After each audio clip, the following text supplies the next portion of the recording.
హరే కృష్ణ. శ్రీమద్ భగవద్గీత 3వ అధ్యాయం కర్మయోగంలోని 29వ శ్లోకం.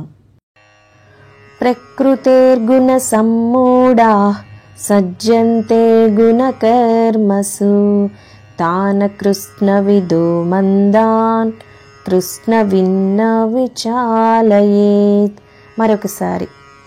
ప్రకృతేర్గుణ సమ్మూఢా సజ్జంతే గుణకర్మసు తాన కృష్ణ విదో మందాన్ కృష్ణ విన్న విచాలయేత్. భావం: గుణముల ప్రవృత్తిచే భ్రమకు లోనైన వారు వారి కర్మఫలములయందు ఆసక్తులవుతారు.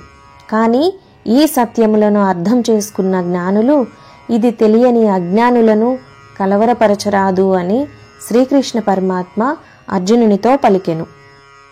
వివరణ: ఇక్కడ పరమాత్మ కృష్ణవిత్ అనే పదం వాడారు. దాని అర్థం ఏది తెలిస్తే ఇంకా తెలుసుకోదగ్గది ఏమీ ఉండదో అది తెలుసుకోవడం. అదే ఆత్మతత్వం. ఆత్మతత్వం తెలిసిన వాడే కృష్ణవిదుడు. అటువంటి కృష్ణవిదుడు తాను ఆచరించి ఇతరులకు చూపాలి కానీ అకృష్ణ విధులను చెలింపచేయకూడదు. అతని మార్గంలో అతనిని నడవనివ్వాలి. నెమ్మదిగా అతనికి సరైన మార్గం బోధించాలి. ముందు తను ఆచరించి అతనితో ఆచరింపజేయాలి. లేకపోతే అతడు తాను చేసేది చేయడు.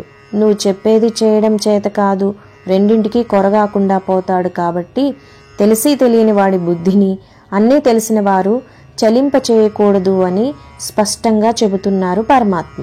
వీడియో నచ్చిన వారు తప్పకుండా సబ్స్క్రైబ్ చేయండి, లైక్ చేయండి, షేర్ చేయండి, కామెంట్ చేయండి.